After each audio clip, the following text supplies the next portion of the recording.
पाटील पुण्याहून बोलते। आज माहिती देणार आहे मंगळागौरीची। आषाढ महिन्यात मुसळधार पाऊस कोसळतो आणि श्रावण महिन्यात छान रिमझिम पाऊस।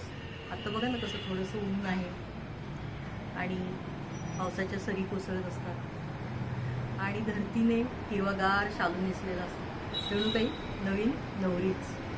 आणि मग अशा या श्रावण महिन्यात निसर्गच एवढा सुंदर असतो की आपलं मन प्रसन्न होऊन जातं। आणि मग निसर्गातील सर्पपूजा असो, नागपूजन आपण करतो। त्याच्यानंतर बहीण भावाला राखी बांधते आणि आपली रक्षा कर माझी असं म्हणून रक्षाबंधनचा सणही या श्रावण महिन्यात येतो। म्हणजे विविध आपल्या भावना प्रगट होतात आपल्या नात्यांसाठी, नात्यांमध्ये आपल्या गोडवा निर्माण होतो।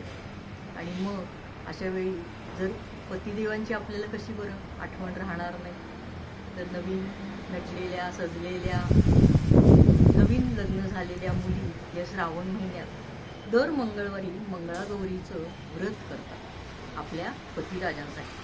तसं पार्वतीनं तप करून शिवाला आपल्या प्राप्त करून घेतलं, तसंच आपल्या पतिदेवांसाठी मंगळागौरीचं व्रत महाराष्ट्रात मोठ्या प्रमाणात साजरं केलं जातं। या मुली माहेरी येतात, पहिली मंगळागौरी माहेरी येते, मग सगळ्या माहेरवाशिणी एकत्र येतात। निसर्गातलं एवढं रम्य सुंदर रूप पाहत सगळ्या प्रकारच्या पत्री गोळा करतात, फुलं गोळा करतात आणि एक महादेवाची पिंड साकार होती चौरंगावर, त्यावर फुलं पत्री वाहून छानशी पूजा होती।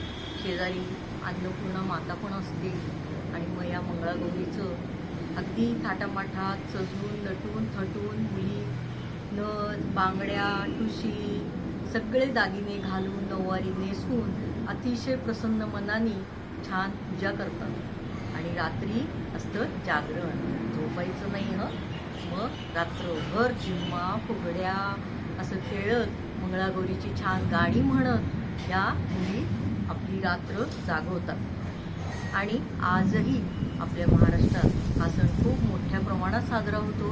आजही बऱ्याच महिला मंडळं आहेत की जी मंगळागौरीचे खेळ स्वतः खेळतात आणि प्रत्येक ठिकाणी जाऊन ते खेळ साजरे करतात आणि आपली परंपरा आपली प्रथा सगळ्याजणी जपत आहेत। तर यावर्षीसुद्धा ऑगस्ट महिन्यात श्रावण महिना चालू होत आहे आणि आपण सगळ्याजणींनी मोठ्या प्रमाणावर मंगळागौरीचे खेळ खेळूया, मंगळागौर हा सण साजरा करूया। नमस्ते।